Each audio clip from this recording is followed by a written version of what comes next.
Thank you for joining for this episode of the TechSpective Podcast. I have with me Devansh Sharma from Adobe. So, Devansh, if you want to introduce yourself and give a little bit of background on what you do. Of course. No. Firstly, Tony, thanks for having me on the show. Really appreciate that.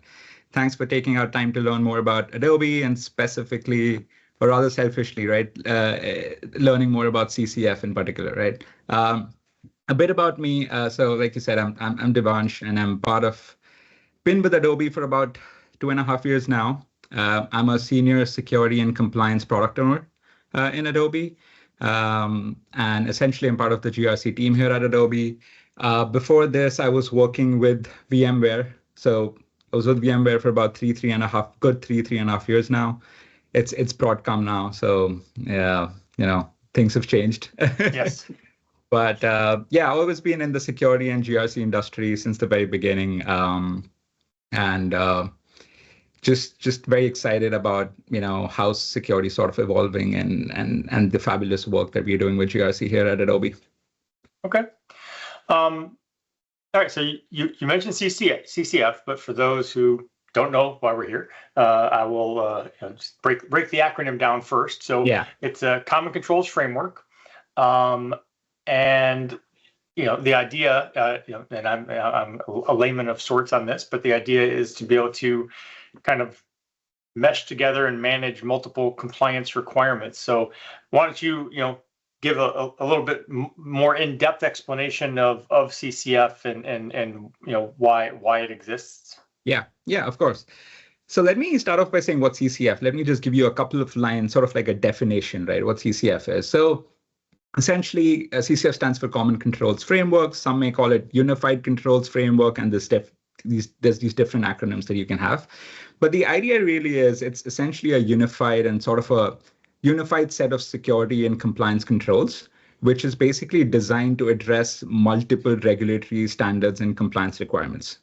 So instead of managing these separate controls and standards separately, our idea was, hey, let's just build this one unified framework, which maps to these different standards and regulations. And that could be our sort of like a consistent narrative or our approach of doing security and sort of also meeting our compliance obligations, our customer obligations, and things like that. Okay. So, yep. Well, and so it's interesting to me because, and this goes probably 15 years back at least, but when we first started to have SOX and HIPAA and PCI and GLBA, and you had all these things. I remember, probably around 2007, 8.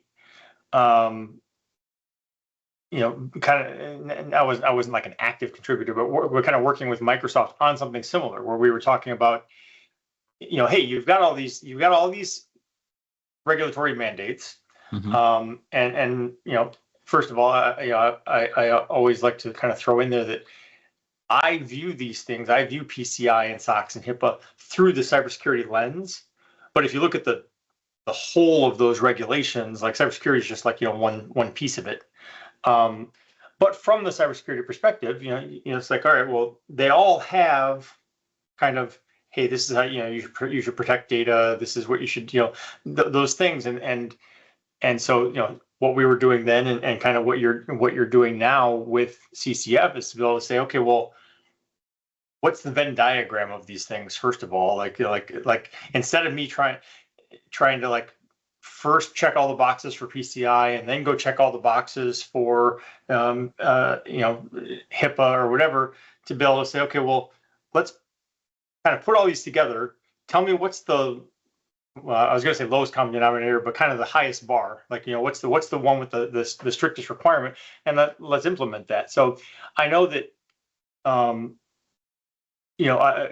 know from looking into this before we started this conversation that within Adobe, you guys were looking at 4,300-ish different security control requirements across over 300 different common controls. So that's a lot of Venn diagrams to overlap. So I guess walk me through what were some of the key challenges you had to overcome, and what are some of the benefits of having the CCF? No, I like Tony how you use the word Venn diagram, right? Because that exactly it very effectively captures the essence of overlapping controls. But Tony, let me go back like about 10 years ago, right? 2013, 2014-ish. Okay, because that was when Adobe really built out the first CCF. And I think Adobe was I think it was the pioneers, and we were the very first to sort of build the CCF out, right? And at that time, this is 2013, 2014, this was before I joined, honestly. We didn't have any sort of a unified compliance narrative or a unified security framework, right? We realized Adobe was growing, right? We were building new products, we were acquiring new companies, we were expanding our global footprint. And with that, with this sort of global expansion, we realized that, hey, sort of meeting these increasing number of security standards and regulations, like you said, right? SOC 2, HIPAA, IRAP, you've got ISMAP, right? You've got ISMAP from Japan, you've got IRAP from Australia, you've got PCI 4.0. It was tough. It wasn't easy, right? But with this, we also realized that, hey, even though we have so many frameworks, there's definitely the significant overlap among these frameworks, right? So how about we just build this unified framework, and that way you meet one control, but it just touches upon a lot of other frameworks. So, right. So that's what we did. That's when we kind of came up with this idea of building the CCF, right? One thing I do want to clarify and really bring this to everyone's attention, Tony, is I know compliance, a lot of people think that, hey, this is sort of something like a check in the box sort of a thing, right? We have a different approach to this. If you ever speak to our CISO or if you ever speak to the head of GRC, right, we firmly believe that security should be the one driving compliance. So your mindset should be a security-driven sort of a compliance approach and not the other way around. So when we built the CCF, our goal was not to sort of condense 4,300 controls to 430 controls. What we did was we identified that, hey, from a security standpoint, what is important? Right? So let's sort of create that baseline set of control, right? So that's how we sort of started building the CCF. Then of course, we took inspiration from these different standards. We took inspiration from our customers. We even reached out to our external auditors, right, to sort of get feedback from them. And that's when, once we had established this baseline set of controls, we organically started mapping them to these different frameworks. And very soon we realized that, hey, these 4,300 controls that we were looking at, it's automatically come down to these 300 plus controls, right? So it was rather the opposite approach we took. We didn't look at the frameworks first. We looked at what was important for security first. And then we started mapping it to the frameworks. Well, I think that makes perfect sense. I've said for years and years that if you are secure, if you do like the kind of security best practices, you just do the core fundamentals of security, there's a good chance you'll be compliant. But if you check boxes from a compliance framework, that doesn't necessarily mean you're secure. Exactly. It doesn't work both ways. So I think I definitely agree that I think the focus has to be on how do you be secure, and then from there you can kind of go, okay, well, now that we're secure, is there some requirement in one of these that we're not quite meeting? All right, well, let's tweak that. Exactly.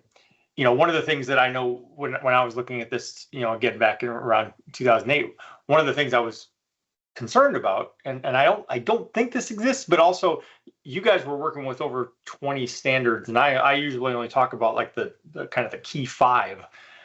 So maybe it does exist in the broader sense, but one of the things I was always concerned about was, what if there was a conflict?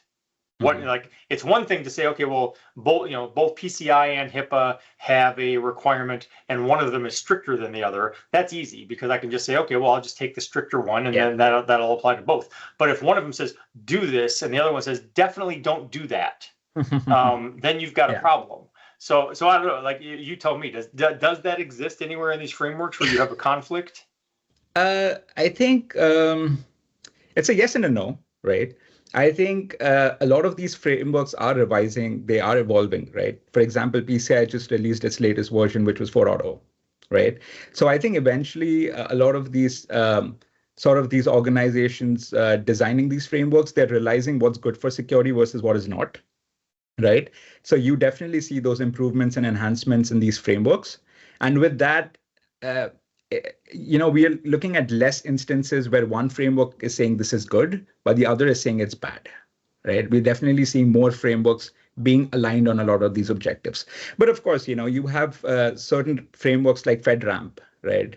Or it could be IRAP for Australia, which is somewhat like, think of it like a FedRAMP for Australia, right? Anything to deal with government, they usually have more stringent peculiar requirements, right? But I think that's just an outlier that we have to comply with, right? Because it almost becomes a regulation, it almost becomes a law for us that we need to comply with. So we do come across that situations, but I think that's diminishing as and when, these standards are sort of evolving. Okay. Again, I know CCF is, integrating, 20 plus different standards.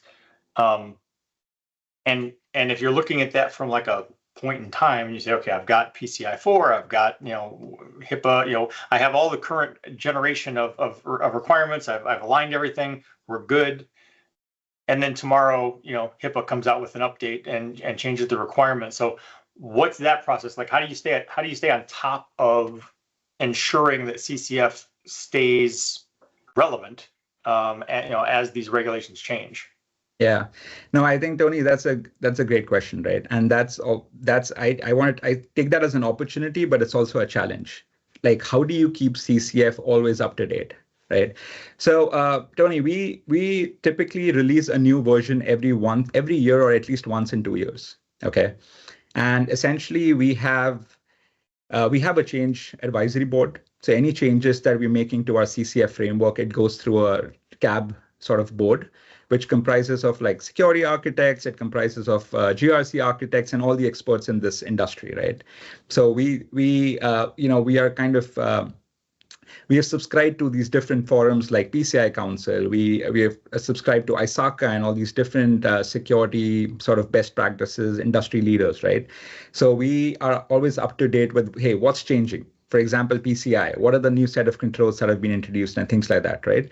And then we try to kind of map that against our CCF to identify what is the gap that we're seeing, right? And then it goes through the whole CAB change advisory board. It goes through thorough testing. We try to get feedback from our external auditors as well. So it's not like we just make a change and we open source it. We get feedback from our customers. We get feedback from our external auditors. We get feedback from a bunch of different architects, right? And then once it goes through this entire process, that's when we officially sort of make changes to our CCF and open sources, right? So typically that's a process that we follow. And that is why, we're not able to release a new version every 6 months, but we usually take 1 or 2 years, because we want to send out the right controls, which is really important, right? We want to really add value for our customers and even other peers in our organizations. Okay. Let's talk about, so internally, how does the CCF kind of contribute to risk management and security and compliance within Adobe?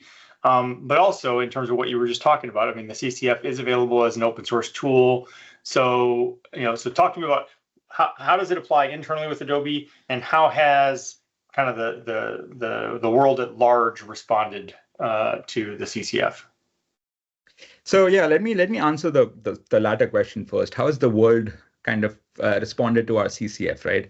I mean, I don't want to take any names of organizations, because that just undermines the work that they have put into their CCF. But I can definitely tell you that there are multiple organizations who have taken inspirations from what we've built, right? We see thousands of downloads of our CCF copy from a publicly available website, right? We see comments on our public blogs, we see comments on our public forums in these different Slack communities and all of that, right? So we definitely see a lot of inspiration that other organizations are taking from us, right? And personally, I think, Tony, like I said in the beginning, I used to work for VMware, and this was back in 2019 when I was part of the GRC team. And we were trying to build the CCF out there. I was personally very impressed with what Adobe had built at that time, right? So, and since it was open source, we were taking inspiration. We were seeing what are the best practices they're following, and we were trying to kind of replicate that at our end. So, we are definitely seeing adoption from different organizations, and you can see a lot of organizations having CCF now, right? The other thing, Tony, I want to add is we're trying to encourage sort of a proactive compliance approach, right? So we're asking organizations to be proactive and sort of prepare for these potential vulnerabilities, right? Instead of just kind of waiting for them to happen. So I think through CCF, in a way, I think two things which I really touch upon is proactive compliance and sort of a shift left approach. How can we sort of add CCF as part of our SDLC process, right? And that is something I see a lot of organizations sort of adopting. So I see organizations loving what we're doing, and I think I can definitely see like the industry generally headed in that direction. Okay. Yep, and I think Tony, you also was like, I think the first question was more around, hey, how do we, from a risk standpoint, right? Internally, like, yeah, how is CCF kind of employed within Adobe? Yeah. So CCF is really our standardized, unified way of meeting with compliance obligations and for scaling security across the company. Okay. With CCF, what we've been able to do is, like I said, Adobe is building new products. We are acquiring companies, right? As you grow, it becomes difficult to scale compliance across the company, right? But with the help of CCF, what we've been able to do is we've been able to build standardized processes. So a standard change management process, a standard access control process, right? Now we don't have multiple processes happening in silo, but through CCF, we're kind of able to demonstrate or kind of promote a more standardized way of doing things. Right. So with that, anytime a new product is released, right, or if we're in the process of developing a new product, we are very seamlessly able to kind of include that product within the CCF boundary, right? So scalability has become very easy. I also want to touch upon a little bit about continuous compliance activities, right? We have this world-class, I think it was also awarded by CSO 50. I think we received a couple of awards, but we essentially were awarded for our continuous compliance processes that we've built, which essentially runs on CCF, and it also leverages our GRC engineering sort of a platform. So it's essentially leveraging automation to perform a lot of these tasks automatically instead of doing the manual check in the box. CCF is helping us with scalability. It's helping us with automation. So those are the kind of things that we're trying to do. And our objective really is to sort of reduce compliance fatigue on our product teams, right? Give them that good experience through which they kind of have this proactive way of looking at compliance as part of their SDLC process. That's the kind of the value we are trying to inculcate within the teams. That, hey, don't be afraid of compliance, but think of it as your partner in development and really leverage that, right? And make the most out of it, right? Which will help you build better products. That's really our intent. Okay. I know I've had other people from Adobe on the podcast previously, and one of the things we've talked about in the past is Adobe's commitment to transparency, Adobe's commitment to building trust with customers. Are there examples like are there situations where CCF has been effective, in helping with the transparency and trust? Yeah, that's a great question, Tony. So the fact that we've open sourced CCF, that's just in a way for us to demonstrate our trust for our customers, right? Through open sourcing, through releasing these frequent blogs, through frequently talking about our security practices, that's in a way demonstrating our commitment to our customers, right? The other thing is, like I said, when we revise CCF or when we add new controls, we always take customer feedback into consideration. We really reach out to customers. We ask them, hey, what are your pain points? What are you looking at? Or what do you think is the biggest risk for you that you would like for us to build on your products, right? So we try to gather that feedback. We bake that into our CCF, and then eventually we scale those processes across the company. And you'll see all this being reflected in our compliance reports. So Tony, I would really encourage you to go to our Trust Center, which I believe is publicly available. You should be able to look at our PCI reports, our SOC 2 reports, right? Look at those reports. It'll have references to CCF. It'll have references to how we establish security processes within Adobe, how we meet with a lot of requirements. And that's how we're really building trust for our customers. Okay.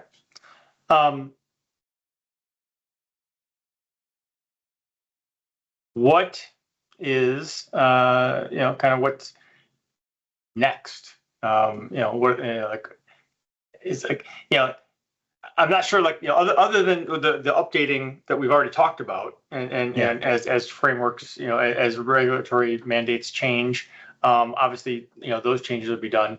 But are there any broader future plans for CCF? Any intent to update or expand it? How do you continue to kind of push the envelope with CCF? Yeah, no, that's a great question. I think what we're looking at now is, I think, Tony, it's time that we, and not just we, as in I'm not specifically talking about Adobe, but this is something we're definitely doing. We want to harness the power of AI, right? We want to harness the power of our engineering platform. So how can we really use automation to automate a lot of the processes? And let me give you an example. Again, this is not specific to Adobe, but I'm just giving you an example, right?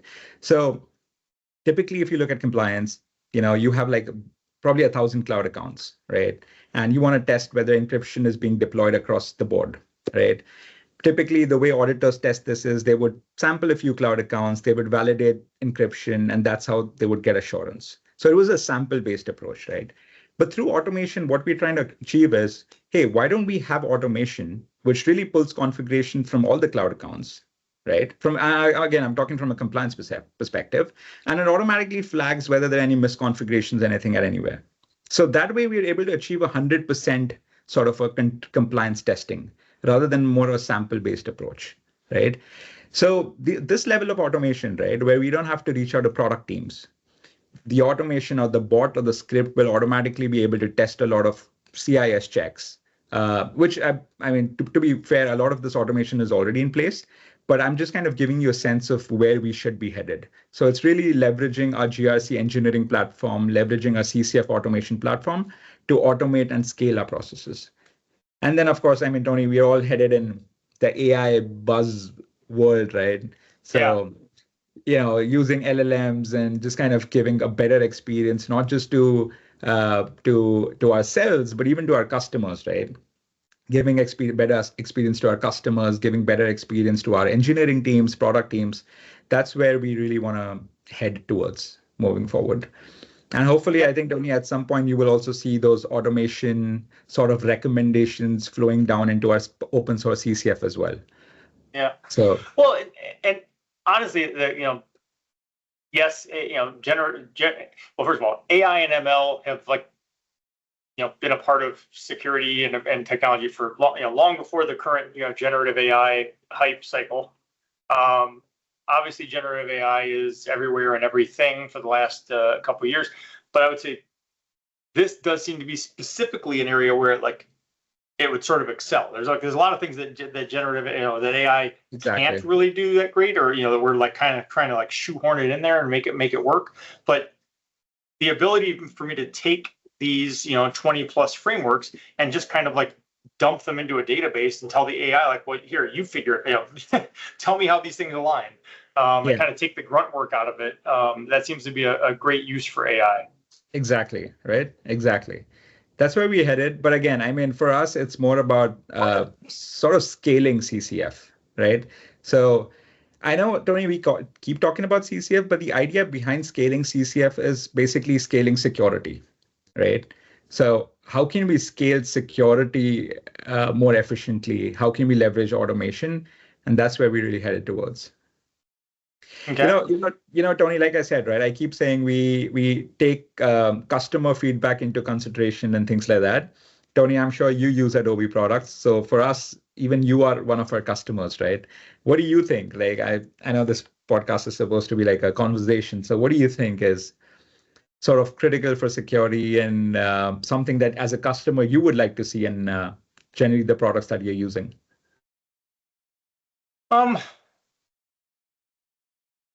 Well, I mean, there are definitely a lot of things. I mean, I think for me as a consumer, I think the two things that I tend to look at the most are identity, so authentication, identity type stuff, and data privacy. So that might take the form of biometric authentication. It might take the form of multi-factor, two-factor authentication. But those things I think are sort of crucial. My brother recently had his Facebook account hijacked because he had a weak password on a email account. Which side note, I could do a whole separate podcast. In fact, I probably should do a whole separate podcast on Facebook's lack of interest or concern in addressing that problem. Like basically my brother just created a whole new Facebook account. The fraudulent Facebook account of my brother's still exists and it's still pumping out crypto spam. 6 months after the fact. And I've reported posts like 100 times. And Facebook's always like, it doesn't seem to violate anything. I'm like, they literally stole his account. What do you mean it didn't violate anything? Anyway. Yeah, that's a different discussion. But no, authentication access is definitely key, right? Especially with all these phishing attacks, and specifically, with AI, you can just launch more sophisticated phishing attacks and all of that, right? So, generally speaking, I think that's definitely an area of priority for every organization for sure. Okay. Well, we've already talked about, the kind of the industry adoption, acceptance of CCF in general. Are there things specifically that Adobe is doing to encourage organizations to adopt CCF, or what advice do you personally have for companies that might be looking to implement a similar framework? And I know you've touched on some of that stuff. Yeah. So I know, Tony, we often participate in a lot of conferences, right? Like I said, ISACA conferences and whatnot, right? All those fabulous opportunities where we really go and talk about CCF and how Adobe is sort of leveraging CCF and harnessing the power of CCF to meet our compliance objectives. So that's definitely one of the forums through which we're advocating CCF. There's definitely LinkedIn and these different marketing platforms through which we keep talking about the essence and the power of CCF and how it can really help organizations, no matter of what size, right? Even if it's a small organizations, it will benefit them significantly as it reduces the compliance fatigue. The other point, Tony, what I personally do is, I don't know if anyone has coined this term, but I think people should start looking at DevSecCompOps, right? So development, security, compliance, and operations, right? So what we try to advocate is compliance should not be an afterthought. It should be part of your SDLC process. And let me give you an example, right? Let's say you're building a product, okay? And you anticipate that, hey, this product at some point will be ingesting credit card holder data, right? Which means at some point you will be required to meet with PCI requirements, right? So instead of waiting for the product to be built and then you start looking into PCI requirements, why don't you just look at it while you're building the solution? For example, the latest version of 4.0 has a requirement around WAF. It has requirements around file integrity monitoring and whatnot, right? So why can't you, if you are building a public-facing web application, start thinking about WAF, start thinking about attacks like DDoS and all of that. So for me, I think what Adobe is trying to do is we're trying to sort of advocate a more proactive approach through CCF, right? And that's why I keep saying CCF should not be a check in the box. It should really be a way for you to harness and better build your products. That's essentially what we're trying to do. Okay. Well, and so I think it's a good segue. You've already kind of touched a little bit on what was going to be, sort of my final question, which was to kind of go into, what are your thoughts on what are the biggest emerging threats? What are companies concerned about today or on the horizon, and and how does the CCF evolve to help address those challenges? Yep. I think, Tony, and this is something which our leader has also spoken about a lot. The next threat that it's all probably already out there and people have been talking about it, but the risk related to supply chain. So essentially third-party companies, our vendors, right? If you look at organizations, most of the controls that are built out, it's all internal. For example, encryption, right? It's all, I'm encrypting data which is hosted in my environment, but I'm not really looking at what my vendors are doing. right? Or what security practices my vendors have, especially with the recent, I know it's been a while, the SolarWinds attack after 2020, right?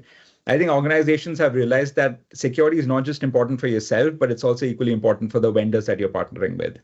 And then I know even the US federal government agencies, I think they've been talking a lot about supply chain risks and attacks, and they've been sort of raising some concerns there as well. Overall, right, for everyone. Again, not specifically talking about Adobe, but this is something that's happening everywhere. So supply chain risk is definitely one of the things that I see. I feel phishing still remains one of the paramount concerns, right? The biggest threat vectors, especially with AI. Now you can launch probably more sophisticated phishing attacks, right? So that's something that we see is still of paramount concern, and companies and organizations should always be focusing on that. I know we spoke a little bit about LLM, Tony. So I guess for LLM, data is key, right? So your data poisoning, right, and your sort of like your volumetric attacks and whatnot, right? I guess what else? I know we touched about on a lot of things, but I think even like prompt injection attacks, right? So these are some of the areas with respect to LLM that I know organizations are already addressing it as they're building it, but this could be like the new attack vectors that organization could be focusing on. Okay. Well, and one of the things too that you mentioned phishing, but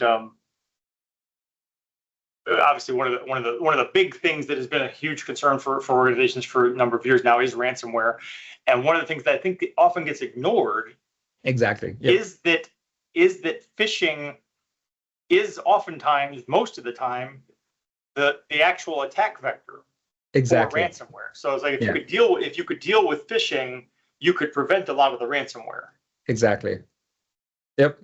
I 100% agree. I can agree with, no matter how sophisticated the attacks get, phishing is still the biggest sort of like the attack vector that we're still seeing, right? So like you said, if you can address phishing, you just get, you just eliminate a lot of the other ransomware attacks because you're essentially preventing your adversary to get into your environment in the very first place. So phishing is definitely a concern, Tony. I can't agree. I definitely agree with that. Yeah, absolutely. Okay. Well, I mean, so I don't have any other like actual questions. I'll just kind of put the microphone in your hands and just kind of say, do you have any sort of closing thoughts? Any pitch you want to make to the world for CCF? No, I mean, I just want to say that, hey, think of security and compliance as a partner in building products, right? Don't think of it like a problem child or something which is hampering your productivity, right? And I use that word, right? Dev, Sec, Comp, Ops. I know it's a long name, but start thinking of security and compliance as part of your SDLC process and not an afterthought, right? And just generally for our customers, I mean, like I said, CCF is we're constantly evolving it. Right, we are, we want to leverage CCF as a way to build trust, and we are constantly looking at customer feedback. We're looking at external auditor feedback. But stay tuned for our updates on CCF. Go to our Trust Center, which is publicly available. You should find a bunch of our compliance reports there. It'll give you assurance. It'll give you insights into how we deal with compliance and specifically how we deal with security. So, yep. But otherwise, Tony, like I said, really appreciate you taking our time to talk to me. I'm more than happy to speak to you again if you have any questions around CCF in general, or even security for that matter. Awesome. Well, thank you very much for taking the time. I think it was a great conversation. So thank you. Thanks, Tony. Have a good day. You too. I appreciate you investing your time to listen to the podcast, but I also invite you to engage on social media. Please go like our Facebook page and follow at TechSpective on Twitter and Instagram. You can feel free to let me know what you like, let me know what you don't like, let me know if you love it, let me know if it sucks, and let me know what products you'd like to see reviewed or what questions you'd like to see answered in future posts.